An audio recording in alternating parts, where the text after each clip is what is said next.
Hello students, this is part 5 of the chapter Introduction to Trigonometry of class 10th Mathematics.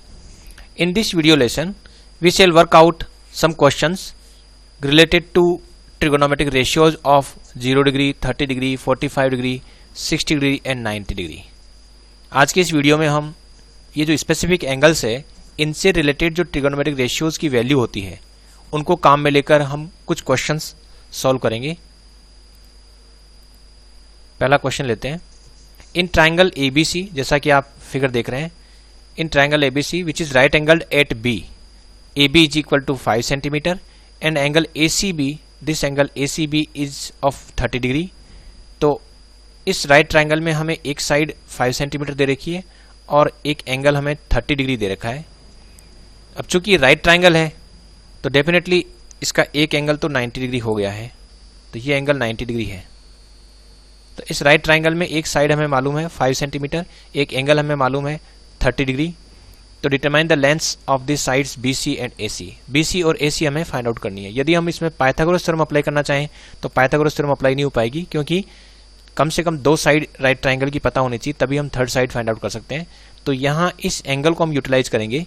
ये angle 30 degree दे रखा है, तो हम इसमें ट्रिगोनोमेट्रिक रेशियोज की जो value corresponding to angle 30 degree है उसको काम में लेकर इसके जो 2 साइड्स है जैसे AC और BC वो हम आइडेंटिफाई करेंगे, फाइंड आउट करेंगे।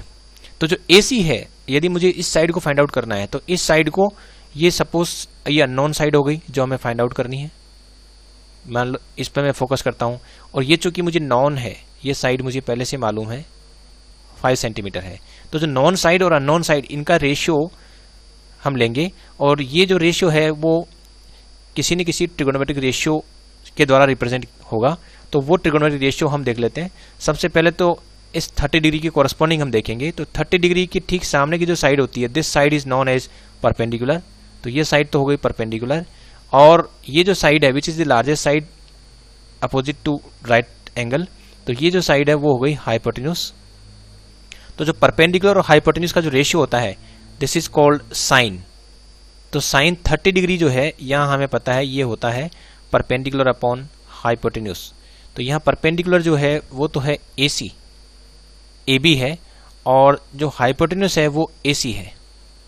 तो यहाँ साइन 30 डिग्री की वैल्यू हम जो हमें पहले से याद है उसके बेसिस पर हम लिख लेंगे। साइन 30 डिग्री होता है हाफ, जो आपने पिछले वीडियो में सीखा था किस तरह से हम साइन 30 डिग्री की वैल्यू फाइंड आउट करते हैं। टेबल को यदि हम लर्न कर लेते हैं जिसमें डिफरेंट जो एंगल्स हैं उनके कॉरस्पॉन्डिंग ट्रिगोनोमेट्रिक रेशियोज की वैल्यू हमें दे रखी है, तो वहाँ से भी हो जाएगा, या आप अलग से भी याद रख सकते हैं कि साइन 30 डिग्री की वैल्यू हाफ होती है। तो sine 30 degree equal to half, तो ये वैल्यू तो हमें पता है। और इधर जो है रेशियो में से हमें जो है AB मालूम है, ये 5 है। It is given that AB is 5 और AC हमें फाइंड आउट करना है। तो AC हम आसानी से फाइंड आउट कर सकते हैं। अब हम यदि इसमें क्रॉस मल्टीप्लाई करते हैं तो AC will be equal to 5 into 2, 5 into 2 which is equal to 10। तो AC हो गया 10 सेंटीमीटर। तो ये AC जो है अननोन थी वो हमने फाइंड आउट कर लिया यूजिंग ट्रिगोनोमेट्रिक रेशियो, ये आ गई 10 सेंटीमीटर। अब यदि मुझे BC फाइंड आउट करना है तो अब BC और इसको काम में लेते हुए कोई रेशियो कंसिडर कर लेता हूँ। तो जैसे AB और BC है, तो ये BC जो है वो बेस हो गया।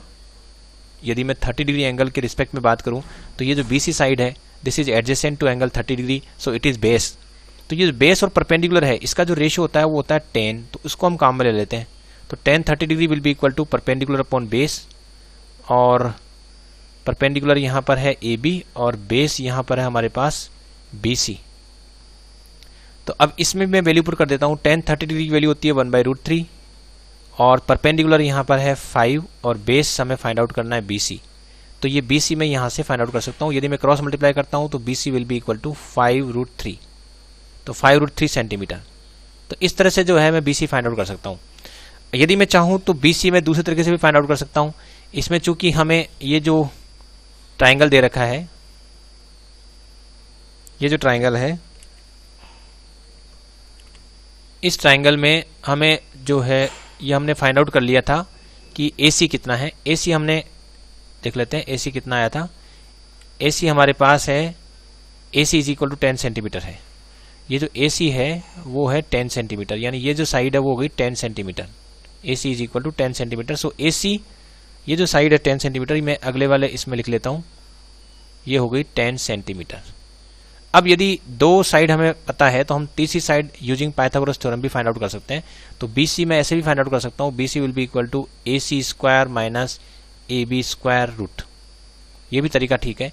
इसमें AC जो है वो तो हमें पता है 10 स्क्वायर हो गया और ये 5 स्क्वायर हो गया, तो 10 स्क्वायर इंटू 5 स्क्वायर। 10 स्क्वायर को मैं लिख सकता हूँ 5 स्क्वायर इंटू 2 स्क्वायर, और ये हो जाएगा 5 स्क्वायर। 5 स्क्वायर में यहाँ कॉमन ले सकता हूँ तो बचेगा 2 स्क्वायर माइनस 1। तो ये 2 स्क्वायर माइनस 1 हो गया 4 माइनस 1 यानी कि 3, तो रूट 3 हो गया, और ये 5 तो 5 रूट 3।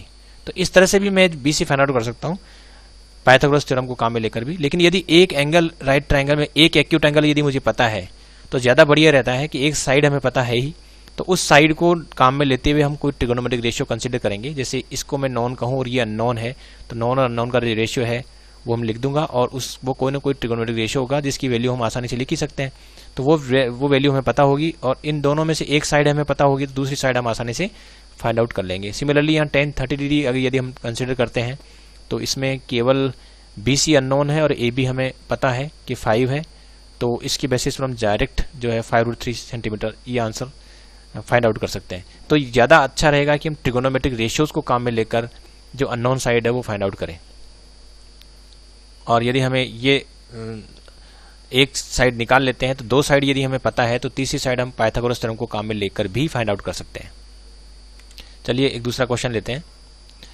ये आप ट्राइंगल देख रहे हैं PQR। इस ट्राइंगल में जो एंगल Q है वो 90 डिग्री है, और जो PQ है वो 3 सेंटीमीटर है, और जो PR है वो 6 सेंटीमीटर है। PR जो है ये वाली साइड 6 सेंटीमीटर है, और इसमें जो दो एंगल बचे हुए हैं ये QPR और PRQ, ये जो दो एंगल है ये दोनों एंगल हमें फाइंड आउट करना है। तो ये एंगल ये कितना है ये फाइंड आउट करना है, दूसरा ये जो एंगल है PRQ, ये दोनों एंगल ये भी एंगल हमें फाइंड आउट करना है। तो अब इसके लिए चूंकि इसकी दो साइड दे रखी है तो मैं जो दो साइड हमें दे रखी है उसी के रेशियो को कंसिडर कर लेता हूँ। तो सपोज मैं एंगल R को कंसिडर करता हूँ, एंगल R है इसको मैं कंसिडर करता हूँ, और एंगल R के ठीक सामने जो साइड है यदि मैं इस एंगल पर फोकस करता हूँ, इस एंगल पर फोकस करता हूँ तो definitely corresponding to this angle ये जो साइड होगी which is opposite to angle R, this side will be perpendicular, और ये जो 90 डिग्री के ठीक सामने की साइड होती है वो होती है हाइपोटेन्यूज, और ये जो side adjacent to angle R है this will be equal to base. अब इसके बेसिस पर जो हमें परपेंडिकुलर और हाइपोटेन्यूज दोनों हमें पता है तो हम रेशियो वो काम में लेंगे जिसमें ये दोनों साइड आ जाए। तो परपेंडिकुलर और हाइपोटेन्यूज जिसमें आता है, परपेंडिकुलर हाइपोटेन्यूज का जो रेशियो होता है वो हम जानते हैं साइन का होता है। तो साइन R जो है वो एक तरह से हमें पता है P/H है। इसको थोड़ा सा सही लिख लेते हैं।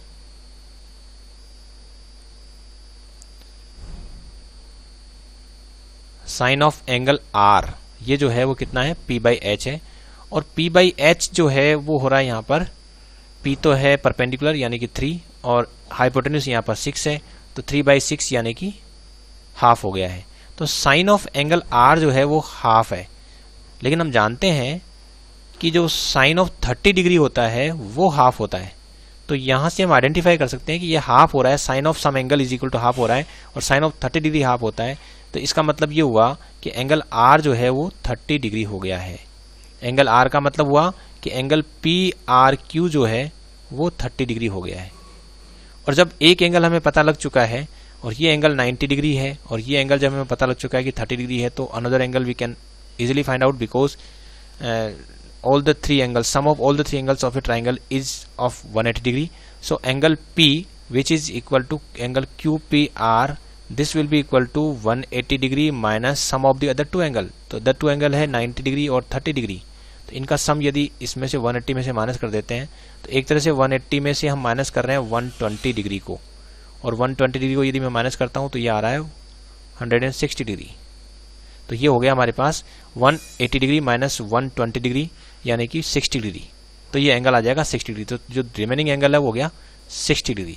तो इस तरह से जो है आसानी से फाइंड आउट कर लेते हैं किसी भी राइट ट्रायंगल की तीनों एंगल को। तो इसमें दो साइड हमें पता थी, तो जो दो साइड हमें पता थी उन्हीं के रेशियो को हमने कंसिडर किया। वो रेशियो किसी न किसी ट्रिगोनोमेट्रिक रेशियो के इक्वल है। उस रेशियो की वैल्यू जब हमें पता लग जाती है तो हमें पता लग जाएगा कि वो जो ट्रिगोनोमेट्रिक रेशियो है उसकी वैल्यू यदि हमें पता है तो ट्रिगोनोमेट्रिक रेशियो के वो कौन से एंगल के कॉरस्पॉन्डिंग है वो एंगल हमने आइडेंटिफाई कर लिया, वो यहाँ 30 डिग्री है। तो ये एंगल 30 डिग्री पता लगते ही दूसरा एंगल हम फाइंड आउट कर सकते हैं, क्योंकि इनका सम जो है 90 डिग्री होना है। एक एंगल 90 है तो जो रिमेनिंग 2 एंगल्स है उनका सम 90 होना है। तो एक एंगल यदि 30 डिग्री आ गया तो दूसरा 90 - 30 यानी 60 डिग्री होगा। ऐसे भी हम कर सकते हैं। एक और क्वेश्चन लेते हैं। इफ tan a + b = √3 और tan a - b = 1/√3 और a और b का जो सम है वो 0 और 90 डिग्री के बीच में ही ये है, यानी ये एक्यूट एंगल है। a + b जो है वो एक्यूट एंगल है और a सपोज ग्रेटर है b से, a जो है ग्रेटर भी है b से। तो ऐसी स्थिति में a और b हमें फाइंड आउट करना है। तो सबसे पहले हम देखें कि tan a + b जो है वो हमें दे रखा है √3, लेकिन हम जानते हैं कि √3 जो है वो tan of 60 डिग्री की वैल्यू होती है। तो मैं ये लिख सकता हूँ कि tan a + b जो है वो tan of 60 डिग्री की इक्वल है। और यहाँ से यदि मैं दोनों साइड को कंपेयर करता हूँ तो a + b है उसकी वैल्यू आ जाती है 60 डिग्री। सिमिलरली यदि मैं दूसरी जो आइडेंटिटी है उसको, दूसरी इक्वेशन को अगर मैं कंसिडर करता हूँ 1/√3, तो इसमें मैं लिख सकता हूँ कि tan of a - b जो है वो 1/√3 की इक्वल है। लेकिन 1/√3 tan की कौन सी वैल्यू पर होता है? तो tan 30 डिग्री जो है वो 1/√3 होता है। तो यदि मैं दोनों साइड को यदि कंपेयर करता हूँ तो a - b की जो वैल्यू है वो आ जाएगी 30 डिग्री। तो a + b तो है 60 डिग्री और a - b है 30 डिग्री। अब हम a + b जो है वो तो है 60 डिग्री और a - b जो है वो है 30 डिग्री। ये दो वैल्यू हम यहाँ तक हम पहुँच चुके हैं। a + b तो है 60 डिग्री और a - b है 30 डिग्री। अब इन दोनों को मैं आसानी से सोल्व कर सकता हूँ यदि मैं दोनों को ऐड कर देता हूँ। ऐड, तो ऐड करूँगा तो क्या होगा, यहाँ पर ये वाला पार्ट कैंसिल हो रहा है।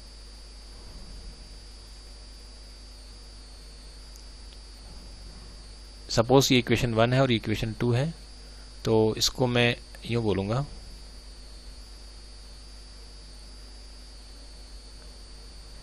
Adding equation 1 and 2। ऐड करता हूँ तो जैसे मैं ऐड करता हूँ तो ये हो जाएगा 2a और ये वाला पार्ट कैंसिल आउट हो रहा है। तो 2a will be equal to 90 degree, क्योंकि 60 डिग्री + 30 डिग्री 90 डिग्री हो गया। तो यहाँ से जो है a की वैल्यू आ जाएगी 90 डिग्री / 2 यानी कि 45 डिग्री। और जो b है उसकी वैल्यू फाइंड आउट करने के लिए हम क्या करते हैं, इक्वेशन 1 है उसमें से इक्वेशन 2 को मैं सब्ट्रैक्ट कर देता हूँ। तो a + b = मेरे पास है 60 डिग्री और a - b है मेरे पास 30 डिग्री। यदि मैं इनको सब्ट्रैक्ट करता हूँ तो साइन चेंज करना पड़ेगा और साइन चेंज करेंगे तो डेफिनेटली ये जो है वो कैंसिल आउट हो रहा है और ये हो जाएगा 2b = 30 डिग्री। तो यहाँ से जो b है उसकी वैल्यू आ जाएगी 30 डिग्री / 2 यानी कि 15 डिग्री। या आप ये 45 डिग्री यहाँ इसी में रख देते हैं। और दूसरा मेथड ये भी हो सकता है कि जो a + b है वो चूँकि 60 डिग्री है और उसमें जो a की वैल्यू हमें पता है कि कितनी है, 45 डिग्री है। तो ये अगर मैं यहाँ सब्स्टिट्यूट कर देता हूँ और इसको मैं फर्दर सॉल्व करता हूँ तब भी जो है b की वैल्यू आ जाएगी 15 डिग्री। तो a की वैल्यू आ गई हमारे पास। तो आंसर हो गया a = 45 डिग्री और b = 15 डिग्री। b = 15 degree. तो इस तरह से जो है हम प्रॉब्लम को सॉल्व करके आंसर तक पहुंच सकते हैं। क्वेश्चन में ये पूछा था a और b फाइंड आउट करें और a is greater than b था। तो a देखिए 45 डिग्री है और b जो है 15 डिग्री है। तो अपना आंसर जो है is consistent with the question. Now एक और क्वेश्चन कंसिडर करते हैं।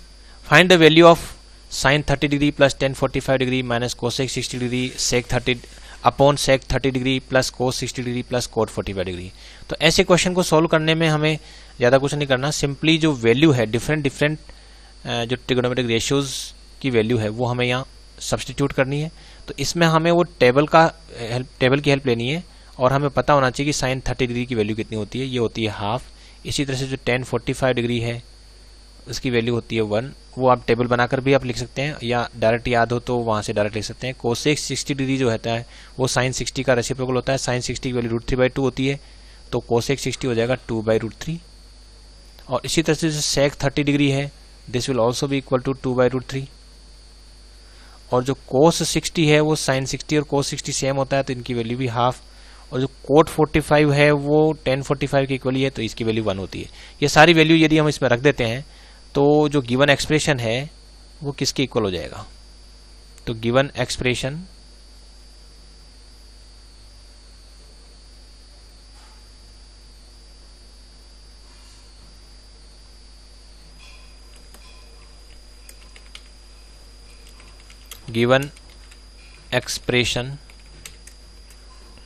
ये जो भी गिवन एक्सप्रेशन है हमें, इसकी वैल्यू किसके इक्वल हुई? तो given expression will be equal to, ये हो जाएगा, यहाँ हम वैल्यू सब्स्टिट्यूट कर देते हैं। तो ये साइन 30 की वैल्यू रखेंगे, साइन 30 की वैल्यू तो हाफ है, और tan 45 1 है तो 1/1 लिख देते हैं। और यहाँ पर जो है कोसेक 60 जो है वो है, तो यहाँ माइनस साइन तो माइनस लिखेंगे, और कोसेक 60 की वैल्यू 2/√3 है तो 2/√3 लिख देते हैं। ये पूरा हमारे पास न्यूमरेटर है। और डिनोमिनेटर कितना आ रहा है देखिए, डिनोमिनेटर सेक 30 है, सेक 30 की वैल्यू 2/√3 है, और यहाँ कोस 60 की वैल्यू हाफ है, और कोट 45 डिग्री की वैल्यू 1 है, तो ये 1/1 हो गया है। तो इस तरह से यहाँ तक हम लिख चुके हैं। अब हमें जो न्यूमरेटर और डिनोमिनेटर दोनों को हमें सिंप्लीफाई करना है, तो इसमें हम न्यूमरेटर में भी एलसीएम लेते हैं, और जो डिनोमिनेटर है उसमें भी हम एलसीएम लेते हैं। तो यहाँ एलसीएम में आ रहा है 2√3, ये 2√3 आ रहा है।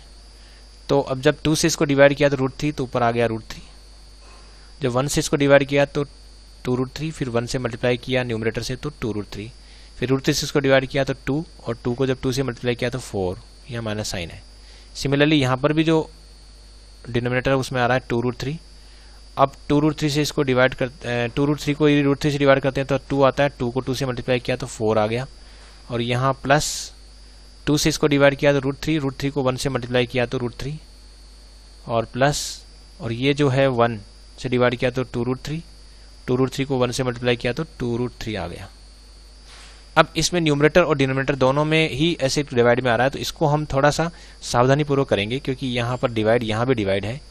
तो ये जो पार्ट है पहले हम इसको लिख लेते हैं। ये हो रहा है 3√3 - 4, तो लिखेंगे 3√3 - 4 डिवाइडेड बाई 2√3, ये वाला पार्ट आ रहा है, ये अपर पार्ट है। फिर डिवाइड का साइन है और फिर डिनोमिनेटर का पार्ट है। तो डिनोमिनेटर में आ रहा है 3√3, देखिए 3√3 + 4 हो रहा है, और डिवाइडेड बाई 2√3 है, इस तरह का पार्ट है। और इसको यदि मैं फर्दर सोल्व करता हूं तो ये आ रहा है 3√3 - 4 डिवाइडेड बाई 2√3 इंटू, इसको डिवाइड को हम मल्टीप्लाई में कन्वर्ट कर लेते हैं, तो 2√3 ऊपर, और ये हो जाएगा 3√3 + 4। तो यहां तक हम कर लेते हैं। इसके बाद आसानी से हम देख पा रहे हैं कि जो 2√3 है वो इससे कैंसिल आउट हो रहा है। तो जो गिवन एक्सप्रेशन है, नेक्स्ट पेज पे ले लेते हैं। ये जो भी गिवन एक्सप्रेशन है वो किसके इक्वल हो रहा है? तो यहां से हम देख रहे हैं कि जो एक्सप्रेशन है वो इसके इक्वल हो रहा है।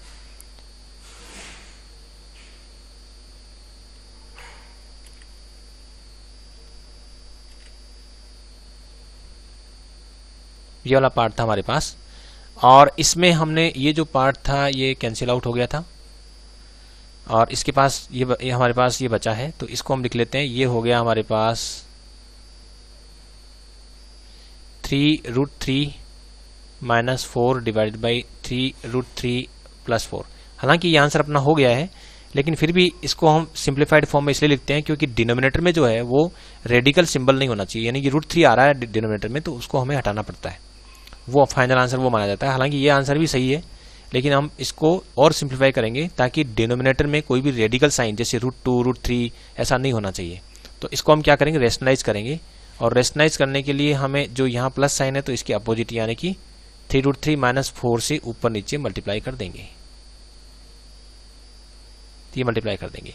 अब ऊपर जो है हमारे पास जो एक्सप्रेशन आ रहा है वो a - b का होल स्क्वायर की तरह ट्रीट हो रहा है, तो उसको हम ये फॉर्मूला लगा देंगे a² + b² - 2ab, उससे जल्दी सोल्व हो जाएगा।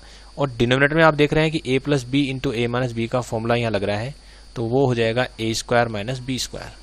तो अकॉर्डिंगली ये जो पार्ट है ये तो हो गया 3√3 माइनस 4 का होल स्क्वायर, और डिनोमिनेटर में हम ये फॉर्मूला अप्लाई कर देते हैं क्योंकि ये ए प्लस बी है और ये ए माइनस बी है, तो ये हो जाएगा 3√3 का whole square minus B square यानी 4 स्क्वायर हो गया।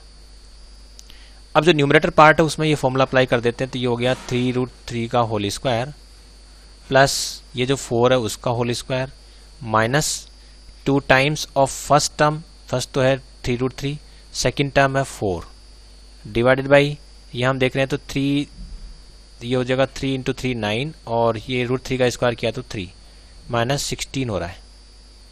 और इसको यदि मैं सोल्व करता हूँ तो ये हो रहा है 27, और 27 ही यहाँ ऊपर आ रहा है, तो यहाँ लिख देंगे हम इसको 27 प्लस 16 माइनस ये प्लस 16 हो गया, माइनस 2 3 जा 6 4 जा 24, तो ये 24√3 हो गया, और डिवाइडेड बाई यहाँ पर हमारे पास हो रहा है 27 माइनस 16।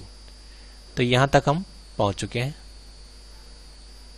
इसके बाद इसको फर्दर सोल्व कर लेते हैं। 27 और 16 का सम होता है 43, तो 43 माइनस ये हो रहा है 24√3, और 27 में से यदि हम 16 को माइनस करते हैं तो आता है 11। तो इस तरह से जो गिवन एक्सप्रेशन है उसको हमने सोल्व किया और इस वैल्यू तक हम पहुंच जाते हैं। This is the answer of the given expression.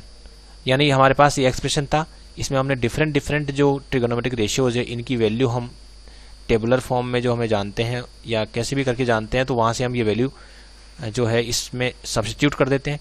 Substitute करने के बाद हमारा काम रहेगा केवल उसको सिंप्लीफाई करना, और सिंप्लीफाई करने के बाद जो आंसर हमें मिल रहा है यदि उसमें डिनोमिनेटर में रेडिकल साइन है जैसा कि यहाँ √3 था, तो हमें यहाँ रेशनलाइज करना पड़ेगा, और रेशनलाइज करके हम फाइनल आंसर तक पहुँच जाएंगे। तो इस तरह से जो है प्रॉब्लम को हम आसानी से सॉल्व कर लेते हैं। तो आज हमने कुछ अलग तरह के क्वेश्चंस, 3 वेराइटी के क्वेश्चंस किए। पहले तो हमने ऐसा क्वेश्चन किया जिसमें एक राइट ट्रायंगल था और उसमें एक साइड और एक एंगल दे रखा था, और बाकी दूसरी साइड्स हमें फाइंड आउट करनी थी। दूसरा क्वेश्चन हमारे पास था जिसमें 2 साइड हमें दे रखी थी राइट ट्रायंगल की, और उसमें जो राइट ट्रायंगल के एंगल्स हमें फाइंड आउट करने थे। तीसरा क्वेश्चन ये था कि जिसमें हमें कुछ ट्रिगोनोमेट्रिक रेशियोज की वैल्यू दे रखी थी, और उसमें जो रेशियो है वो जो एंगल है वो अननोन थे, जैसे a प्लस बी और a माइनस बी अननोन थे। तो हमने जो वैल्यू हमें दे रखी थी उसके बेसिस पर जो एंगल है उनमें रिलेशनशिप हमने ढूंढ ली, और उनको सॉल्व करके हमने वो एंगल फाइंड आउट कर लिए। एक क्वेश्चन इस तरह का है, सिंपल भी आ सकता है, जिसमें जो ट्रिगोनोमेट्रिक रेशियोज है उनकी यदि हमें वैल्यू याद है तो कोई बड़ा एक्सप्रेशन दे दिया जाए, और उसमें हम ये जो वैल्यू हमें पता है वो हम सब्स्टिट्यूट करके उसको सॉल्व करें और फाइनल आंसर तक पहुँचें। तो इस तरह के 4 तरह की वैरायटी के क्वेश्चन आपने आज इस वीडियो के माध्यम से सीखे। Thanks for watching this video.